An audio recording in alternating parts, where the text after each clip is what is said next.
Bueno, este panel, Iniciativas Culturales de Bogotá, tenemos en este momento pues Aida, Yesenia, muchas gracias, Ramiro, Andrés, ¿cómo les ha ido esta mañana? Pronto va a unirse pues Catalina Valencia, la directora de Idartes, que va a moderar este panel, pero mientras tanto, pues voy a empezar siendo la moderación de este panel, que también pues es parte de lo que me toca hoy como host de este evento de Bogotá es más fuerte. Les tengo una primera pregunta a cada uno y muchas gracias por estar esta mañana. Bueno, Aida, Yesenia, Andrés, Ramiro, ¿cómo fue para ustedes este último año? ¿Qué nuevas iniciativas o ideas les permitió pasar esta pandemia? Quiero que primero empecemos por Aida y nos cuente qué estamos haciendo. Bueno, primero, muchas gracias por la invitación. Estamos muy contentos y seguros que Bogotá es más fuerte. Para nosotros fue una oportunidad de entender que toda la parte digital, toda la innovación tecnológica, realmente está al servicio de las artes escénicas y no al contrario. ¿A qué me refiero yo con esto? Cuando nosotros nos vimos con un día de rock recién desarrollado, digamos, de manera presencial, pero con todas las actividades del año, pues que tocaba ya apagarlas, pues obviamente por el momento mundial tan complicado que estamos viviendo, que es en serio, eh, tuvimos que innovar. Innovar era decir, venga, ¿cómo llevamos un festival con Día Rock Colombia a la virtualidad, pero trascender en ella, ¿sabes? Digamos que es muy chévere los streaming, todos estos temas, pero cómo empezamos al tema de tecnología, y ahí fue cuando desarrollamos Día Rock Colombia 3.0, el primer festival en realidad virtual de Latinoamérica, donde tuvimos una experiencia totalmente inmersiva, donde tuvimos más de 30,000 personas que nos vieron de todo el mundo. Entonces, para nosotros fue eso, fue entender que la virtualidad es parte del desarrollo de las artes escénicas, que está al servicio de las mismas, que trasciende, lo hace global. Y bueno, ha sido un año de mucho aprendizaje y de mucha innovación, y pues nada, acá estamos también siguiendo y en pie de lucha y entender cómo después vamos a empezar a combinarnos la virtualidad y la presencialidad, que es tan importante. Sí, total, y además porque sí, estamos mixtos, pero pues es algo necesario compartir y tener esos espacios. Yesenia, este último año, ¿qué han hecho? ¿Qué ideas salieron de la pandemia? Leonardo, fue un ejercicio como de consolidación, creo yo, de veníamos como con un ejercicio muy fuerte en el tema digital, hacer cine con celular, lograr que la digitalidad también empezara a tener un ejercicio de respaldo en el tema audiovisual. Y lo que hizo la pandemia fue como consolidarnos eso, entender que efectivamente no necesitamos sino un lente para contar nuestras historias, como lo dice Tarantino. Entonces creo que eso fue como nuestro principal foco, y era que podíamos contar historias con el celular, con o sin pandemia, encerrados o no encerrados. Era realmente un ejercicio de necesidad, de contar qué estábamos sintiendo, qué nos estaba pasando. Entonces para SmartThings fue muy fructífero ver que de verdad estábamos casi que un paso en el futuro en ese ejercicio y era consolidarlo. Bueno, buenísimo. Ya nos acompaña Catalina Valencia, la directora del Instituto Distrital de las Artes, pero ya que hice esta primera pregunta, voy a terminar con los demás y ya te doy la palabra, Catalina, para que sigas con las demás preguntas. Le quería preguntar entonces a Ramiro, el Teatro Mayor, ¿qué ideas tienen nuevas para ese espacio tan icónico de la ciudad? Primero, un gran gusto estar participando en esta mesa. Tengo la certeza de que desde el sector de la cultura estamos contribuyendo todos los días a que Bogotá sea más fuerte. La pandemia pues ha sido un año especialmente complejo. Nosotros somos un teatro público que pertenecemos a la Alcaldía Mayor, a IDARTES, la Secretaría de Cultura, y nuestra principal tarea, nuestro principal objetivo es enriquecer la vida de los ciudadanos en el marco pues, de las políticas culturales públicas y hacer posible los derechos culturales, uno de ellos el acceso al mayor número de ciudadanos en equidad.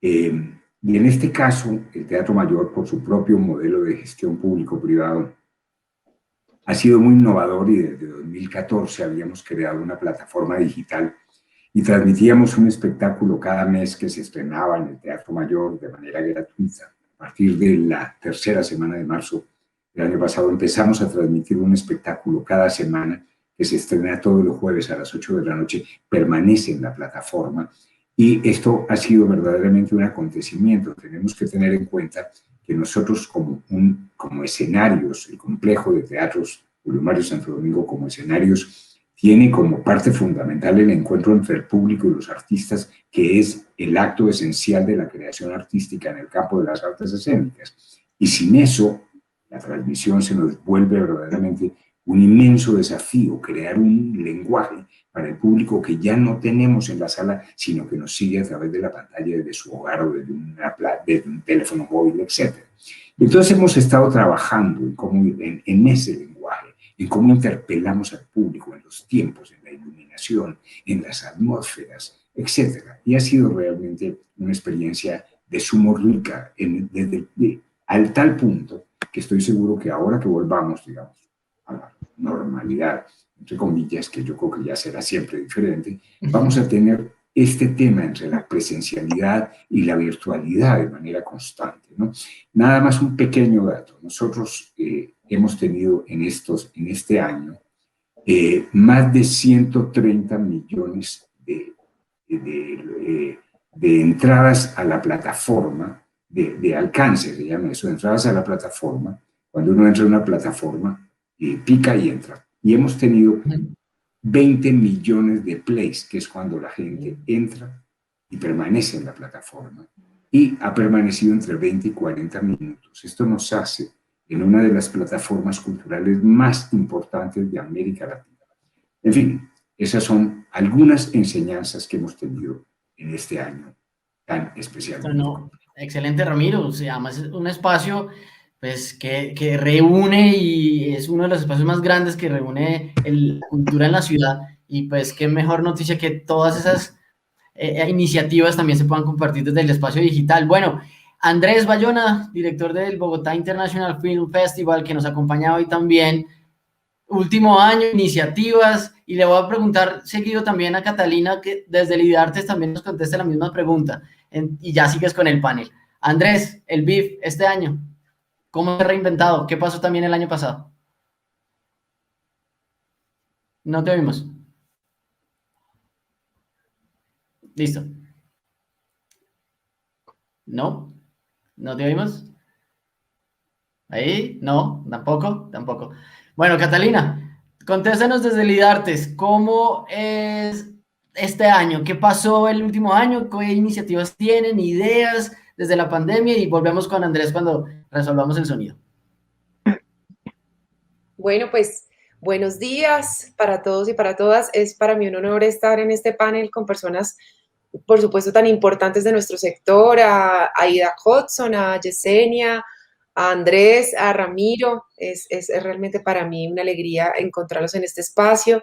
Pues el año pasado fue un año muy desafiante. Realmente nosotros llegamos al gobierno distrital casi que con pandemia, así que nuestro ejercicio ha sido aprender qué es administrar las artes y la cultura con pandemia, y eso ha sido, digamos, un ejercicio de profundo aprendizaje continuo. Yo diría que más o menos como un doctorado, ni siquiera una maestría, y también, sobre todo, como un gran ejercicio de inteligencia colectiva, de cooperación entre el sector, de infundir, digamos, en el sector esta necesidad de estar todos juntos, y también de invitar un poco a los privados y a otros a que nos ayuden en este momento tan complejo. Alguna vez, y en estos paneles que hemos hecho por montones el último año, que nos hemos convertido en unos especialistas en estas plataformas, conversábamos sobre la oportunidad y la crisis, ¿no? Como la oportucrisis, la oportunidad en medio de la crisis de aprender o de quizás salir adelante con cosas o con proyectos e iniciativas que no nos habíamos planteado antes y que estaban en mora de suceder. El IDARTES, por ejemplo, que es un gran instituto del fomento a las artes para más de 7 millones de habitantes en Bogotá, desde cada una de las artes y lo transdisciplinar, pues no se había planteado, o yo no sé si se lo había planteado y no había podido, pero esta fue la oportunidad de hacer una plataforma virtual que es IDARTES en Casa, que la lanzamos Yo ya tenía la idea cuando llegué a la dirección de IDARTES, pero esto me aceleró el proceso, entonces lanzamos IDARTES en Casa, que fue una plataforma que ha tenido pues un gran impacto. Hemos podido poner todos los contenidos, literatura, música, danza, teatro, los festivales del Parque a tu Casa, que fue un modelo ahí que nos inventamos para poder como llegar a las casas de los bogotanos y bogotanas. También un modelo de innovación muy grande que es las aulas virtuales de CREA, de nuestros programas de formación artística, que han sido supremamente exitosos porque no solamente han estado en Bogotá, sino que también han llegado a 120 municipios en el país y a otros lugares del mundo. Entonces, digamos, toda la innovación tecnológica que ya mencionaron los otros invitados, pues por supuesto. Pero también aprendimos de los pequeños formatos. Estábamos acostumbrados a los grandes festivales de ciudad, festivales de música al parque, y hemos aprendido a estar en cada rincón, en las plazas de mercado, en los pequeños lugares que la cotidianidad nos permite, con pequeños formatos en música, danza, teatro. El Festival de Teatro y Circo de Bogotá está siendo un éxito en este momento porque justamente está metiéndose en lo cotidiano y en esos pequeños espacios.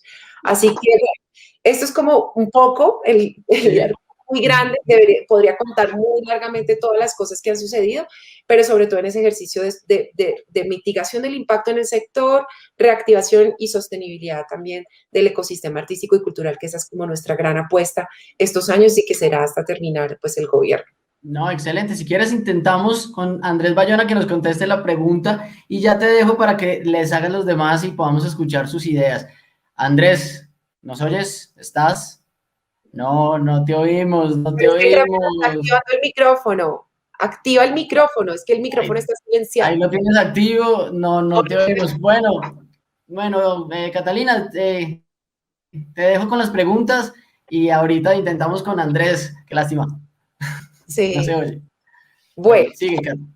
Bueno, como es para mí un honor moderar este panel, quisiera preguntarle justamente la siguiente pregunta iba para Andrés, para el BIF, pero entonces voy a seguir con Aida.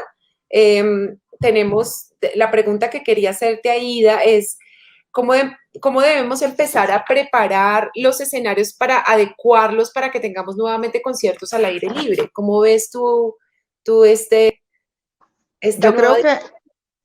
Yo creo que a nosotros esto nos ha enseñado mucho, pero sobre todo nos ha llevado a una reflexión, ¿no?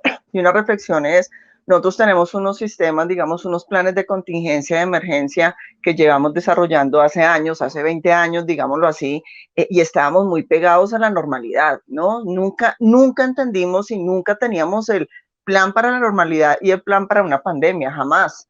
Yo creo que esto nos llevó a una reflexión profunda de todos los temas de bioseguridad, de cómo nos debemos relacionar en los mismos espacios, en los escenarios, y creo que esto ya debe ser como un capítulo que debemos desarrollar entre todos, entendiéndonos que los escenarios, equipamientos culturales ya pues obviamente se han acoplado de acuerdo a la normativa, como ahorita lo está permitiendo la pandemia, que por ejemplo en el Teatro Jorge Eliezer, que pues los felicito porque digamos están haciendo sus esfuerzos para abrir los espacios para que la gente pueda consumir las artes escénicas en vivo, que es como decía Ramiro, que es la esencia, ¿no? Es el contacto entre el artista de todo desarrollo creativo y el público, pero también cómo nos tenemos que entender a que esto puede volver a pasar. O sea, el COVID, pues ahorita fue COVID-19 que creo que nos abrió una cantidad de espectro, de decir, venga, nosotros no estamos preparados para empezar a relacionar y a desarrollar todos estos planes de emergencia y contingencia en espacios o cerrados o abiertos con un tema pandémico. Nunca habíamos tenido, que ustedes saben que no existían ni siquiera en las normativas, todo el tema de bioseguridad, de lavado de manos, de relación. Nosotros tenemos una ocupación por 1.5 metros cuadrados en espacio y ahora cómo la tenemos que tener el plan, digamos que si volvemos a Ramiro, esto ya no va a ser normal nunca más, pero cómo tenemos que siempre estar preparados, ir 3 pasos, porque esto puede volver a pasar. O sea, esto fue un virus que nos alertó, nos llevó al confinamiento, una crisis en todos los sentidos, pero creo que nos llevó a una gran reflexión.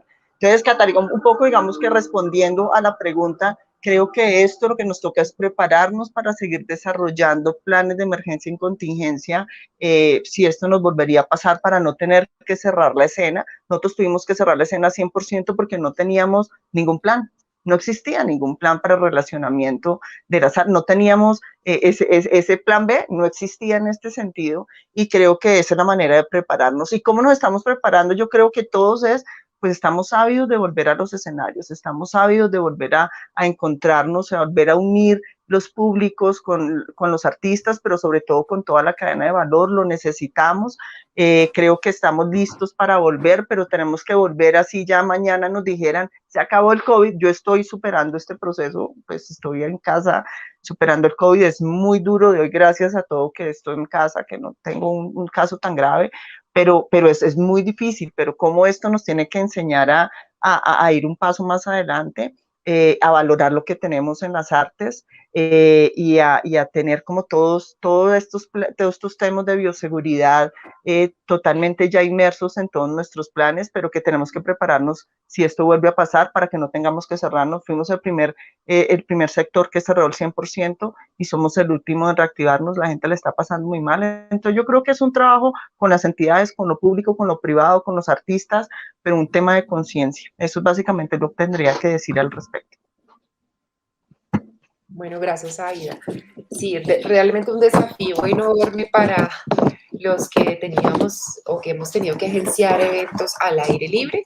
Igual pensaba yo en tus palabras que también el COVID nos ha permitido justamente, creo yo, es una reflexión, digamos, en mi moderación un poco también conversando con ustedes, es que justamente nos ha permitido ampliar el espacio de participación de las artes al aire libre, justamente. Es paradójico, ¿no? Porque no podemos hacer grandes conciertos, pero nosotros la forma que hemos tenido de circular es incluso más fuera de los teatros, que eso es lo que hemos aprendido, la ciudad como escenario, que dentro de los teatros, y es como una reflexión interesante en el sector, ¿no? Como sacar las artes a la calle, ¿no? Al espacio público, que es lo más bioseguro en términos, digamos, del aire y todo eso de los CO2 y de los monitores del aire. Quisiera preguntarle entonces a Andrés, que creo que ya se pudo, ya tiene sonido, Andrés. A ver si sí, ¿ahora me oyen? Ah. Sí, te oímos, súper. Muchas gracias. No, tu pregunta, tenemos otra pregunta para ti. Y la pregunta es, ¿cómo se realiza un festival de cine en condiciones como las actuales, especialmente por el hecho de no contar con una audiencia presencial que le aporta al festival? ¿Qué le aporta al festival tener su nombre a Bogotá? Bueno, muchas gracias a todos y qué pena los fallos técnicos, pero justamente esta era la razón que a mí más me angustiaba por tener que migrar justamente la exhibición de películas a través de la red, porque no solamente dependemos de la plataforma técnica, de las plataformas de pago, etcétera, sino que dependemos de un servicio de terceros que tiene que ver con la conectividad, con la calidad de la imagen, con las gigas, de los planes que cada persona tenga, en fin. Entonces, un poco retomando, durante el Festival de Cartagena que se realizó en el mes de marzo, fue justamente cuando se detuvo el festival y nos dieron un poco la orden de se van de cuarentena. Nosotros estábamos muy optimistas en marzo, viendo que el festival, que es en octubre, pues prácticamente teníamos todavía el año por delante para reacomodarnos en la presencialidad. Pues no fue así. Todos sabemos que la cosa se nos complicó y más o menos a mitad de año nos tocó tomar la decisión de, bueno, tenemos que migrar a la virtualidad. Eso nos obligó, en términos, digamos, de la explotación comercial de las películas, a convertirnos en un distribuidor de derechos de TVOD. Quiere decir que cuando nosotros negociamos con los agentes de venta las películas que queremos programar en el festival, son personas, digamos, totalmente diferentes las que tienen los derechos para las salas de cine que para el Internet. Fue difícil, finalmente nos tocó, digamos, asociarnos con una plataforma en Francia que nos garantizaba las condiciones técnicas. Nosotros, para ampliar nuestras audiencias, siempre traducimos todas las películas, subtitulamos cada película para que le llegue a todo el mundo. Y finalmente, pues, tuvimos un festival mucho más reducido, de una manera virtual. El foro de industria hicimos lo mismo, programamos los paneles de la manera virtual, todos los talleres nos organizamos de manera virtual, y digamos que la edición pasada quedó hecha, quedó check.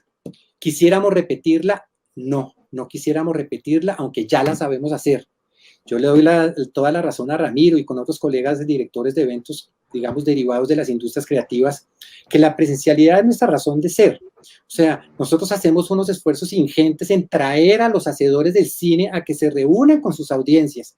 Cada película que programamos, al final tenemos sesiones de preguntas y respuestas con los hacedores del cine, con los directores, con los actores, los editores. Esa relación con los públicos es fundamental y aunque ya lo sabemos hacer, efectivamente, pues no quisiéramos tener que repetirlo a nivel virtual. Ahora bien, en la segunda pregunta que me haces, Catalina, pues llevar el nombre de Bogotá es una responsabilidad muy grande, porque en términos del circuito internacional de festival, llámate como te llames, igual uno es Bogotá afuera, es que allá es el de Bogotá, no importa quién es, usted es Bogotá en este circuito. En términos de la importancia de lo que significa un evento de estos ya inmerso en el circuito internacional, digamos, de los festivales de cine, todo radica en la calidad de la programación. Lo que nos hace diferentes de otros eventos tiene que ver con lo que hacemos con los programadores en la curaduría. Y por eso, hoy en día, pues prácticamente 7 años después, este año estamos en nuestra 7ª edición, lo único que les puedo decir es que el BIF es el único festival hoy en día que está en una base de datos que se llama Cinando, que es para todos los profesionales a nivel internacional, y tiene Bogotá y es el único festival en Colombia que prácticamente después de su 7ª edición es el que recomiendan a los productores para que puedan venir aquí a estrenar sus películas. Es prácticamente lo que les puedo decir. Este año volveremos a las salas sí o sí, no nos importa el aforo, intentaremos tener los invitados presenciales y sacaremos esta edición con el pecho en alto. Muy bien, Andrés. Y bueno, justamente digamos, ampliando esta conversación tan interesante, quisiera preguntarle a Yesenia qué efecto tuvo el confinamiento sobre los generadores de contenidos que participan en Smart Films. ¿La creatividad creció? Creció impresionante, Catalina. Creo que todos encerrados lo que queríamos era contar historias con los celulares y narrar nuestras historias como fuera.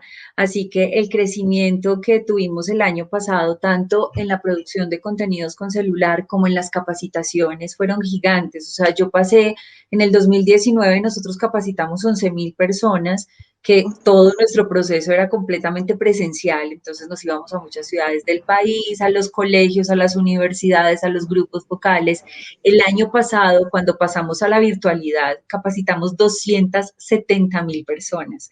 Entonces, cuando uno ve las cifras que le permite a uno, que era un poco lo que contaba Ramiro, cuando uno ve las cifras digitales, uno sí dice, esto de verdad es un camino que también tenemos que empezar a recorrer, y creo que nos toca empezar a jugar, como lo decía Ida, un poco en lo híbrido, ¿no? Como empezar a entender que finalmente también existen esos dos mundos, el mundo de la presencialidad y el mundo de la virtualidad, y que los alcances son distintos, que las experiencias son distintas, pero que nos podemos permitir ambos caminos, nos podemos permitir los dos caminos y poder generar cosas muy híbridas que den alcances en ambos lados. Creo que eso es como lo que yo logro entender dentro de la reflexión. También estoy de acuerdo con Andrés, creo que el Festival de Cine Presencial, el conectarnos con las audiencias, los invitados internacionales, no es igual verlos en la vida real que verlos a través de una pantalla. O sea, hay una cantidad de cosas que también son demasiado valiosas en todos y cada uno de los esfuerzos que se desarrollan para el tema cultural. Pero la verdad creo que esa fue mi reflexión, y es aprender a caminar por esos dos escenarios, tanto el virtual como el presencial. Y Cata, yo quiero de verdad en este panel hacer una reflexión. Yo creo que ahorita tenemos que meterle muy, muy duro a la cultura, al entretenimiento. Creo que es la salvación en este momento. La gente está absolutamente deprimida, la gente ya está cansada, la gente está muy angustiada, y finalmente no solamente de pan vive el hombre. O sea, podemos tener que comer, podemos tener con qué alimentarnos, pero el espíritu está pobre, y necesitamos nosotros como gestores culturales de la ciudad empezar a inyectar, como veíamos, a cantar en los balcones, a música, a cine, porque de verdad yo ando súper preocupada de ver tanta gente cercana a mi alrededor que no solamente está enferma del COVID, sino que la gente ya está en unos niveles de estrés y de depresión muy fuertes, que eso ya lo tenemos que empezar a poner sobre la mesa y decir, oiga, Ya es el momento de que la cultura y el video tan bello que vimos antes de arrancar esto, para que el teatro, para que la música, para que el arte, para que todo, para alimentar el espíritu. Y ese alimento no lo están poniendo sobre la mesa. Necesitamos más alimento para el espíritu, para la salud mental de nuestra ciudad. De acuerdo. De acuerdo, Yesenia. Esa es una de las tareas más importantes que tenemos como sector cultura, y es que si bien salud está atendiendo el COVID en el cuerpo, nosotros somos los médicos del alma, de la ciudad, del país y de las emociones. O sea, somos realmente los que podemos conectar y vincular a los ciudadanos y ciudadanas con esto tan importante, porque realmente el encierro, la imposibilidad de hacer las cosas del encuentro cotidiano con nosotros, pues realmente nos han afectado. Y ni qué decir de los niños y las niñas y los jóvenes. Es una pregunta que siempre me hago. Quiero también, por supuesto, Ramiro, que es un gran gestor de nuestro país, preguntarle, digamos, hay una reflexión, y es que la pandemia trajo muchos cambios para todos y sobre todo para esta industria, la cual se caracterizaba por ser una experiencia 100% presencial, que es un poco lo que hemos conversado aquí. Cuéntanos qué nuevas propuestas se están planteando ahora desde el Teatro Mayor, una combinación de lo virtual y lo presencial, tienen nuevos medios o nuevas tecnologías, y qué se está haciendo en el teatro para incentivar a las audiencias a volver a los espacios culturales de manera segura. Quisiera, Catalina, retomar lo que acaba de decir Yesenia, porque me parece realmente importantísimo. Yo creo que si la transversalidad de las políticas públicas había sido siempre fundamental, que fueran transversales las políticas culturales a todas las políticas públicas, hoy lo son más que nunca. Realmente esta recuperación de la vida de la sociedad, el rol de la cultura es verdaderamente trascendental. Yo voy a hablar de una experiencia y quiero también retomar lo que decía Andrés, porque creo que esa es la actitud que tenemos que tener como sector. Andrés decía, el festival lo vamos a hacer sí o sí con el público que nos sea autorizado, pero con los invitados internacionales, y esa es la actitud que tiene que tener el sector, cumpliendo con rigor todos los protocolos de bioseguridad, todo lo que la norma nos exija. El Teatro Mayor ha estado abierto desde octubre, desde agosto nos dieron permiso de realizar actividades de artes escénicas sin público y sin aglomeraciones. Grabamos 20 espectáculos para la plataforma digital en ese lapso. Pero hay una experiencia que quiero contar que me parece que es muy importante, lo que hemos aprendido como sector cultural, como en este caso nosotros, en relación con los medios públicos de comunicación. Nosotros tenemos un programa que se llama 100.000 niños al mayor, y que la lógica es absolutamente presencial, es que los niños descubran en los teatros, en el escenario pues, del Teatro Mayor, los lenguajes de la creación contemporánea. Habíamos llegado, lo que veamos a final de 2014, a casi 300.000 niños, y está destinado a los niños de los colegios públicos de Bogotá, de los sectores más desfavorecidos. ¿Qué pasa? Comienza la pandemia, queremos hacer el programa virtual, nos damos cuenta por las asimetrías de nuestra sociedad que esos estratos en donde están los niños que el programa se dirige no tienen posibilidad de conectividad. Entonces empezamos a ver cómo podíamos resolver, y lo estamos haciendo con el Canal Capital. El año pasado, el Canal Capital, pero organizado con la Secretaría también de Educación, obviamente con cultura, de educación, con los profesores, con los colegios. El año pasado hicimos 7 transmisiones preparadas con tiempo, con programas especiales para preparar a los niños, a los profesores. Tuvimos 300.000 personas confirmadas siguiendo los programas, con una retroalimentación interesantísima que nos mandaban cuál había sido su experiencia desde su casa, etcétera, etcétera. Ese es un ejemplo, ¿no?, de todo lo que hemos aprendido y de cómo tenemos que vincularnos de aquí en adelante entre el sector de la cultura, los medios de comunicación, en este caso los medios públicos, y para cumplir esa tarea fundamental, en nuestro caso como teatro público, de los niños y jóvenes, y que la cultura es un motor de desarrollo verdaderamente esencial en nuestra sociedad.